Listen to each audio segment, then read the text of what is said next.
At Netcelero, we simplify connectivity for system integrators and ARCs by transforming any available internet connection, even just a standard 4G SIM, into a reliable communications path, getting critical alarms and connectivity from on-site systems to any ARC. No firewall rules need to be changed, no router modifications.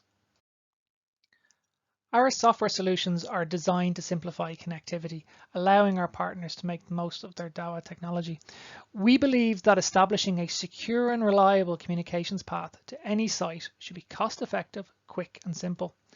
With our solutions, the path to any on-site hardware is always available, managed, monitored, and secure. We provide some of the most unique selling points in the industry. Ease of setup, it really is plug and play.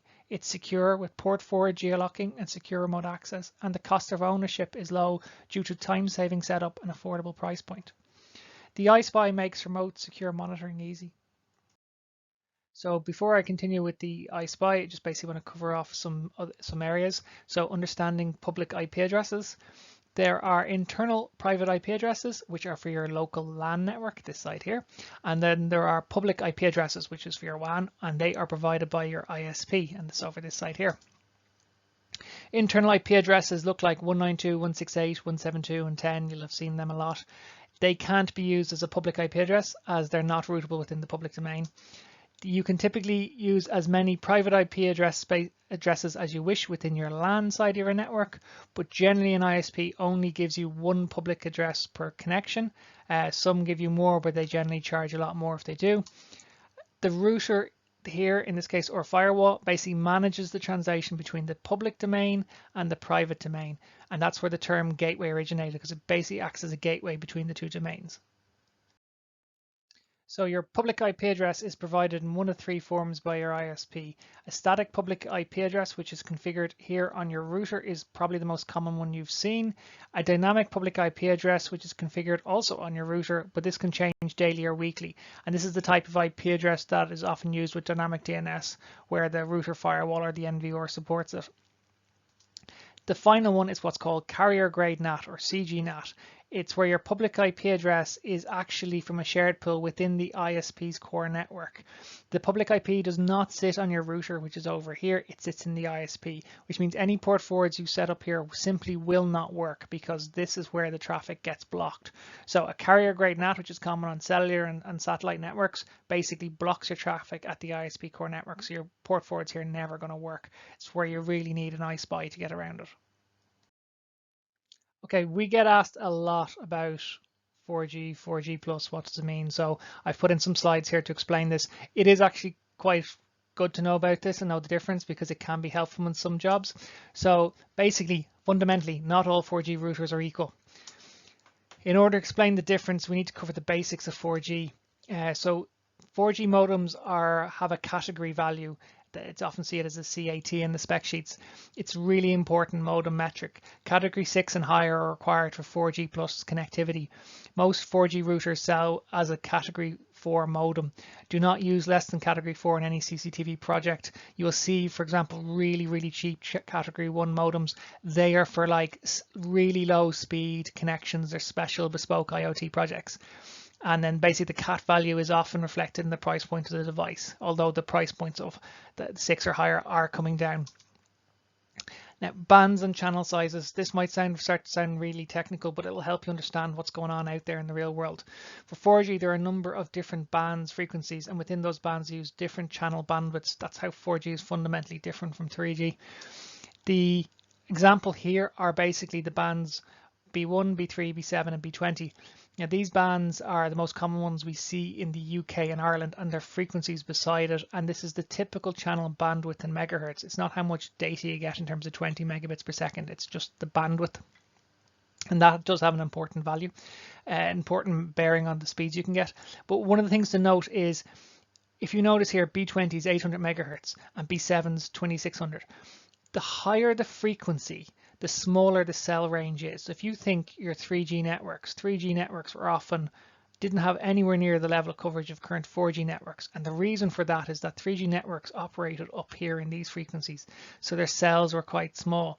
So when 4G came along, networks would network operators will put the higher frequency ones into towns and cities where they need loads of coverage and small cells to squeeze more people on, and then into rural areas they use the lower frequency ones because it goes much further, so they get better coverage. So the reason why this can become important is if you're in a town and you're latching on to the 800 megahertz one, you could be connecting to a tower that half the rural area outside the town is connecting to. So if you can see a B7 channel, which would be a smaller channel, and it's closer to you, its signal strength might be less, or even it might be lower than the 800, but it could be a better cell to connect it. So you can do some funky stuff with channel locking and band locking with the iControl device from i-spi, but basically that's just an understanding of that. The other thing to watch out for as well is in very dense urban areas, particularly in London, you will see these 5 megahertz channels. Now, a 5 megahertz channel and 20 megahertz channel, fundamentally different. No matter how good your signal is, a 5 megahertz channel won't give you more than 7 or 8 megabits per second, whereas a 20 megahertz channel can go all the way up to 30, 40 megabits per second. So again, knowing what band you're on, what's your channel bandwidth, can have a massive impact on the speeds you get. So frequency of the band affects the distance from the tower, as I've explained, and then channel bandwidth really does matter. 20 megahertz greater than 15, 10 and 5. Okay, so for the purpose of this demonstration, I've used one of our iControl devices to perform a network scan to see what carriers, bands and channels are available. So it returns a value set like this. So basically you have the channels here with the bands, you have the signal strength. The RSRQ is basically the relative quality of that signal. It has an important metric in it.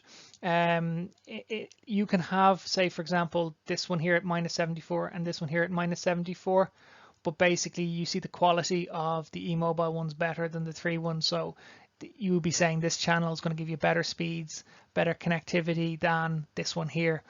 And you'll notice on this one here, you're down at -85 and it's -15 for quality. So you could actually find that you get better speeds off this one. It can sometimes just be a testing sort of thing.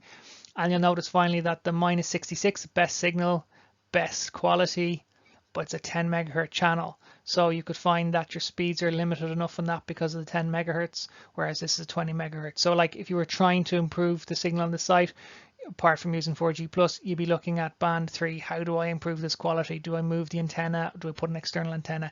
This scan is all done with internal antennas. Putting an external antenna on this site could make this go, the signal might stay relatively the same, but the quality might go shoot up to -7. You have a 20 megahertz band and you'd be flying on a category 4 modem. So basically I'm going to connect each of these bands individually with the iControl device and run a speed test just to show you how the different bands and the different qualities and the different signal strengths can have a bearing on your speed. There is no absolute hard and fast rule. They all interact, they all play a part in it, but this will give you a good idea in the next slide. Okay, so the results. So when we test on band 1, we see 15 megabits per second maximum download. And for the purpose of this, we'll just do download. So this is a -85 signal, -15 quality, and it's a 15 megahertz bandwidth in terms of frequency. Now for band 3, this is the one with the poor quality. If you remember the -22, notice how we're only getting 9.58 megabits per second, but it's a 20 megahertz channel. So that poor quality, even though it's a better signal, is having an effect. And sometimes with cheap category 4 modems, they will chase the strongest signal strength instead of the best quality one and things like that. So you could end up hooked on this one and you'd be complaining you're only getting 10 megs when you could be on LT band 1 and getting 15 megabits per second. And that's really kind of like where people can get different experiences, even on the same site with different routers or different devices, or even the same devices or their mobile phone. And the final one, band 20, we're seeing a 10 megabits per second speed on it. And you might say, that's slightly surprising because that's the best signal and best quality. But remember, this is a 10 megahertz bandwidth. Our previous band 3 and band 1, they had a wider bandwidth. They could fundamentally fit more data into it. So all these values, the signal strength, the quality, and the bandwidth in terms of megahertz of the band, and I know I keep saying bandwidth everywhere, does have an impact on your speeds. Now 4G plus, It's really just a marketing name for the category of a cellular modem. So where you see 4G plus, what it's really telling you is that the cellular modem is capable of carrier aggregation. You need to use a category 6 or better, so that it's basically goes up to 20 modem to be able to use carrier aggregation. CA works by aggregating the carriers from the same mobile provider, that's an important point, on the same tech, e.g. this only works on 4G, so that you can use all of them at the same time. This leads to improvements in speed and performance. So the idea here is that you can bond 3 of them together in carrier aggregation. Under the 4G plus standard, the maximum anything can do is bind 5 of them together. So if you can get 5 20 megahertz channels, you get really good speeds.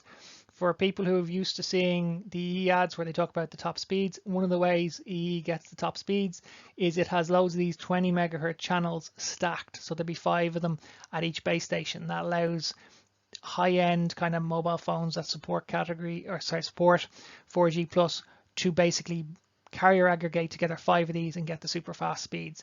So when we do scans with the eye control devices, if we see a bunch of carriers together, we might say to somebody, look, 4G modem would work really well here. Okay, so now I'm going to go and get the B818 from Huawei, which is a category 19 modem, so it's 4G plus. There's no external for this test, just like the eye control.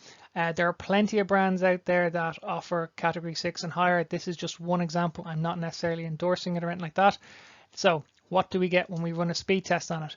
We run a speed test on it and we get 46.33 megabits per second.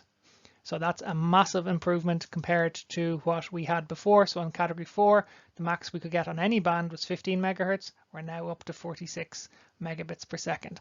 So you can see the massive difference between 4G and 4G plus in terms of speeds. Not every job, not every site requires it, but where you do, it is something to consider. Sometimes band locking can help you better in certain circumstances, but basically it's a 4G plus modem is one to consider if you're thinking about needing more speed. Okay, so I often get asked, like, why are corporate networks so hard? Why do I spend so much time on the site? Basically, to understand the challenge, you really need to just first understand how residential setups are set up. So in a residential setup, you have the person on site, you have the router, you have the internet, and basically these routers are pretty much set to allow all traffic out from the home network to the internet, and they're set to block all traffic coming from the internet in. And basically to get around that block, you set up a port forward. And that's why it's so simple. Anything you put on the LAN side of the network can talk out to the internet. Simple, easy. But in a corporate network, the allow all out rule is almost never used. Instead, they normally restrict outbound traffic to web traffic, HTTP and HTTPS and ICMP. This means that your laptop can surf the web and run speed tests so you think you have connectivity. But then you go and you connect your NVR and it fails to send SMTP alerts or it won't connect to the cloud, and basically you're stuck wondering why it won't connect, and you're waiting around for the IT guys to come and set up a bunch of rules, and that waiting around basically adds a delay and times money, if not multiple return visits to the site. So one of the many cool things you can do in i-spi is to tether the i-spi to your smartphone's Wi-Fi. And the idea is that you can give the i-spi access out to the internet via the mobile by bypassing the corporate firewall. That allows you to basically get the ARC connected and the site commissioned, so you can prove to the client it works and that they just need to get the IT changes to go live. Basically saves you from repeatedly going back to the site, checking if the IT have completed their job. So system integrators should be spending their time demonstrating like crystal clear footage or the powerful analytics from Dahua's range of cameras, NVR and software. They should not be spending all their time on site troubleshooting the client's internet connection or on the phone to the ISP because the ARC isn't receiving alarms. So how does the i-spi work? The i-spi is unlike traditional connectivity options like roaming SIMs or private APNs. It's a truly agnostic system. It works by creating tunnels back over any existing internet connection, DSL, mobile, fiber, or even Starlink, back to our servers, which are located around the globe. Simply plug the i-spi into the local network where the cameras or NVR are located. The i-spi will then tunnel back to our servers, and via these tunnels, we can provide open VPN connectivity and a public IP address with 4 port forwards. Now the client and ARC can communicate with the on-site cameras and NVRs without any modification to the on-site firewall or routers. The port forwards come as standard with geolocking to reduce the scope of IP addresses that can access your site to just your country. The i-spi is designed to make alarm connectivity back to the ARC as simple as possible. It's compatible with a large range of Dahua systems. If it has an IP address, it'll pretty much work with it. So NVRs, IP cameras, access control systems. Simply connect the i-spi to the local on-site network with the NVR and it'll pick up an IP via DHCP. A quick and pain-free setup in our portal and you can view your NVR and receive alarms. Where the i-spi comes into its own is when things change. The i-spi attempts to deal with network changes and issues with the goal of reducing the requirement for site visits to correct those issues. Any detected issues are logged in our customer portal for later review by yourself.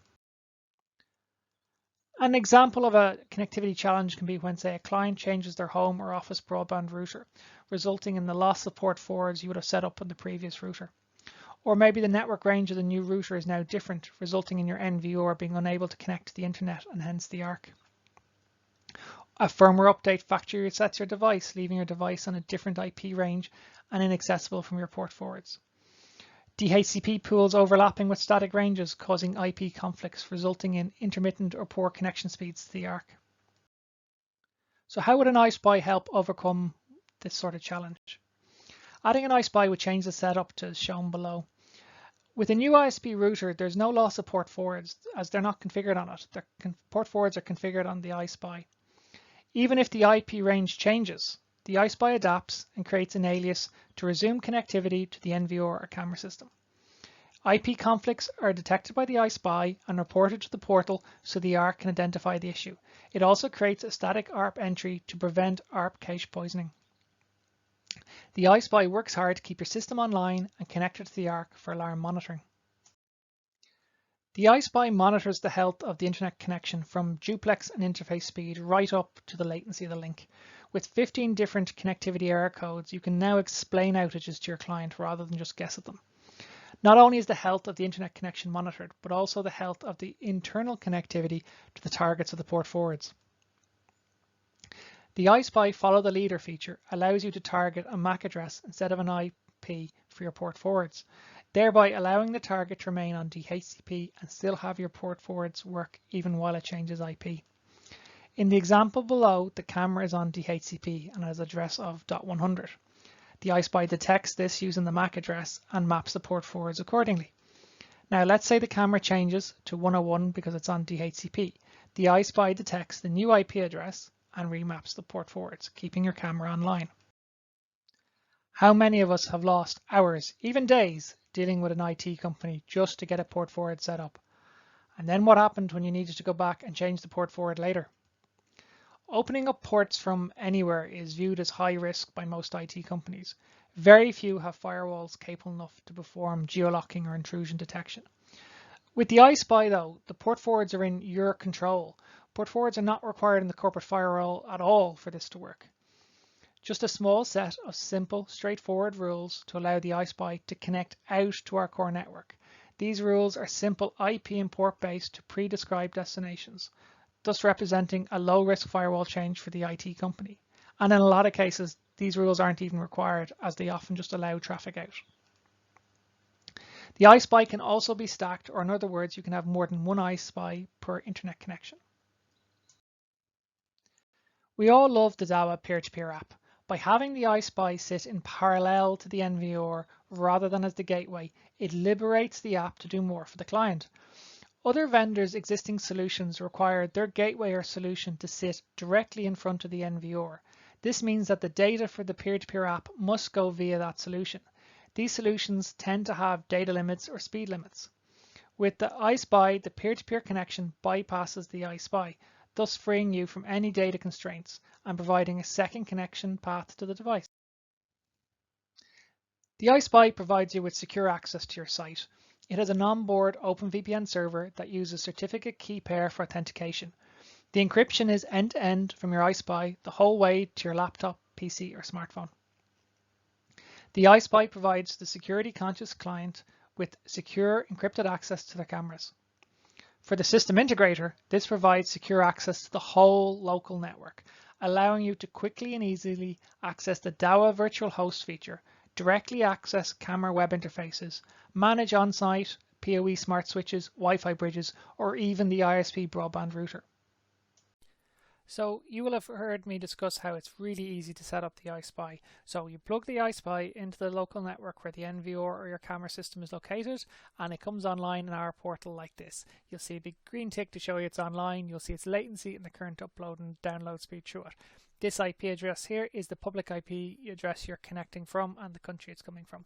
This is just a simple sanity check so you can make sure it's coming from the connection you expect and not a different way. So the first thing to do is to run the wizard. So we scroll down and we click on the wizard button. There are 3 types of connection: secure, light, and hybrid mode. Secure mode is where you want to connect to a site via the OpenVPN only. Light mode is where you have your 4 port forwards on your static IP, and hybrid is a combination of the two. So for the purposes of this demo, I will run it in hybrid mode. So the main question you have to answer in this is whether you want a BiNAT setup or a direct routing. Now, we say to most users, go with the BiNAT because this works for 99% of cases. And the reason why it works and why we recommend it is that often you arrive on a site and their site's network, so it's a home network or small business office, and their network is 192.168.1.1. Now, when you're back at home or you're in somebody else's office and you need to connect over a VPN to that site to maybe fix something remotely, you could find that their office network is also on 192.168.1.1. And that is quite a common scenario. If your smartphone sees your local network on this address and then you're trying to push a VPN route for that address too, what essentially happens is your smartphone or laptop doesn't know how to get there. So your VPN, while connected, doesn't appear to work. So the way around this is to use a BiNAT. Now, BiNATs are complicated enough for normal people to set up on equipment, but the i-spi does it all for you, so you don't need to worry about it. So we recommend setting this unless support tell you to choose the direct routing route. And why you pick this is explained in the next step. So we pick this. So what it does is basically, let's say you have a home network and the NVR is on 1.10. Now, if you're on the other network, say another business's network or your home network, and you want to connect to the VPN, once the VPN's connected, instead of putting into your browser, say 192.168.1.10, you put in 196.10. If you want to connect to 1.100, you'd put in 196.100. And the whole way through, you can continue through the whole subnet. And the idea is that even though you're not changing the local network on the customer site on either end, they're still all on 1.x. When you put into your browser 196, the i-spi will handle all the natting. And that means then that even though you have 2 networks that overlap in 2 different locations, your VPN still works, and that's why we recommend this approach. So just confirm it by pressing confirm, and now we're on to the port forward section. So for the port forwards, you can basically scan the local network. So I'll start this going because it takes a minute or two. Okay, so the results have come back and it's basically scanned the network. You can see here it's detected on this IP address a Dahua device. So you can put in either the MAC address of the Dahua device if it's on DHCP and it will track it, or you can put in the IP address. The green ticks here basically tell you that these devices have web interfaces running on port 80, or if it was running on HTTPS, it would have a tick here and here. So we know this device has a web interface running on port 80, so we could either put in the MAC or the IP address. So let's just put in the IP address and port 80. Now you can add more port forwards if you want, but for the purposes of this, we'll just go with 1 and we click save. Now at this step here, it's basically asking you if you want to restrict remote access. Now by default, you're geo-locked, so only IP addresses in your country can connect. So in this case, this device is running in Ireland, so only devices within the Republic of Ireland can connect to this device. If it was in Germany, only devices in Germany, etc. But you can lock it down further than that by adding in an IP address or ranges, and you can add multiple ranges and multiple addresses if needs be. The idea is that you can restrict to the ARC, or you can restrict to an office, something like that, if you just want your port forwards just used for that. If you want to keep it to just geo-locking, just leave it blank and click save. Do you want an email alert if the device goes offline? For the purpose of this, I click no alerts. Now, this is about the i-spi. Do you want the i-spi on a static IP or dynamic IP locally? 9 times out of 10, you just want to leave the i-spi and DHCP. This is not about your NVR, this is about the i-spi. So we're going to leave it on DHCP, and we click next step. Are we using a remote monitoring company? This is for where you want to be able to send the events logs from the i-spi directly into Sentinel or IMIX. This is mainly used by monitoring companies who are providing the i-spi themselves directly to the customer, so that they can basically catalog all the events for a site in one location, either IMIX or Sentinel. In this case, we're not, so we'll skip through. Now, basically, we've completed the wizard, and we just want to push to the device to configure it.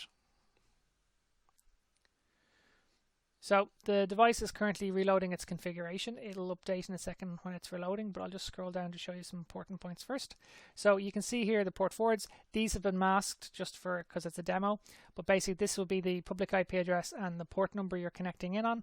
This is where it's going to internally. You'll notice the gray circle there. That will turn green. If it can find that IP address, it will green tick it, and it will do a basic TCP test against port 80 to make sure it's there.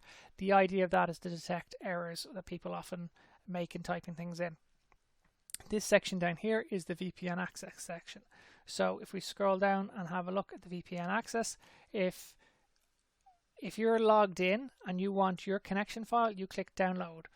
If you want to send a file to a client, you'll click send. I'll show you the send in a second, but for download, you click download, and you can basically click this button and it downloads the connection file to your PC. That connection file is unique to this site, allows you to connect to this site without a username and password. The file contains their certificate key pair. If you want to get the programs for your PC, you can get the PC ones here, the Mac ones here, or if you want to run it on your smartphone, you can get them from here as well. Now, you can also use the send button to send it to third parties if you want. You click the send button, you enter their email address, it sends them a copy of the email, or sends them an email with the attached connection file, but it also has instructions on where to get the same programs you've just seen here to download. So it gives you links to all these. So the file, when it arrives at the customer, has all the details they need to connect. The VPN connection, that's all there is really to it. Once it's set up, it's kind of running, and you connect. In the events log, it creates a record of any sort of events that happen, but that also includes the connections from the VPN clients. So we can see here the configuration is complete. It's got a green tick beside the 2, which basically says that it has managed to detect the IP and it's managed to detect this port open. So this port forward should now have no problems working.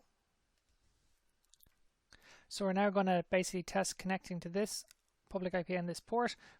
Even though this is in as A, B, C, and D, in the real world on a real i-spi, you would have a full IP and a port for it. So we have it set up to test. So I'm just going to show you what will happen. This should now load for me a Dahua camera interface. So there's our IP and port, and there's our Dahua login page. So it's that simple to set up. It's very straightforward. So in summary, the i-spi provides simple, straightforward connectivity to an ARC. It gets you connected fast. You can reduce time to fix issues with the powerful remote access. You can transform any internet connection, really mean any internet connection, into a reliable communications path back to the ARC. You're free to continue to use the peer-to-peer app, which we all love, and port forwards are in your control, not somebody else's. Our contact details are on screen now if you want to contact us about ordering a device or getting a list of where it's available from which distributors.